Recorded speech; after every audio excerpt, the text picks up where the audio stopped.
Kush po e vendos fituesin e Prishtinës?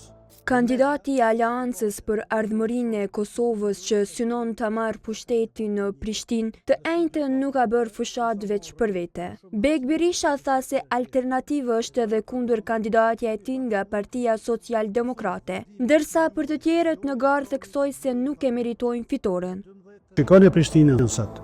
Shëndetësia, kultura, jeta e qytetit, asgjë nuk funksionon. Zero. Zgjedhjet dhe fituesin nuk e vendosin studiot televizive. Vendosen prej neve e veç bashk mundemi me i prish matematikat e tyre. Me 12 tetor, i keni veç 2 zgjedhje reale. Jam unë Beg Berisha ose Besa Shahini. Fushatën më intenzive AAK-ja e ka fokusuar në Dugagjin. Kandidati i AAK-s për kryetar të PE-s Ali Berisha tha se objektiv kryesor ka kthimin në qytetit në nivelin ku sipas tij ka qenë në kohën kur ka qeverisur këtë komunë.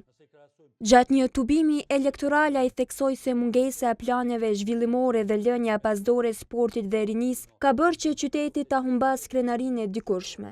Sot ku jem, sot se kem as një klub të futbollit më krenu me to. Shumë sportistë tonë që kem pulmor, ikin për këtuj. Ku mu ushtru, s'ki ku ushtron. Ku me lujt, s'ki ku lun. As një ekip në rang të lartë. As një ekip në Super League. Shumë vjetë jem konë kampion. Ku i kem sportet tjera. Handball, shumë vjetë kampion të Kosovës. Handballistat tonë, pulmor, nuk i kem këto mo. Ikin. E në Gjakov, kryetari aktual Ardian Gjini, i cili synon edhe një mandat, ka promovuar punët e kryera gjatë 8 vjetëve të fundit. Ai ka theksuar se prioritet ka pasur infrastruktura rurale dhe ka shtruar qindra kilometra rrugë në përfshatra.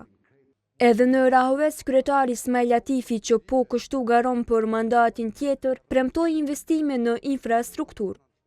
Unë jam këtu për t'ju thënë juve që edhe projekti i ndërtimit një parku në diset e jashtme të shkollës fillore të mesme tull, Skënder Kastrati, në Malësit Vogël, do të ndodhë e meriton një park për shkak të hapësirës së konsiderueshme që e ka ky mjedis i jashtëm i shkollës ku jemi këtu.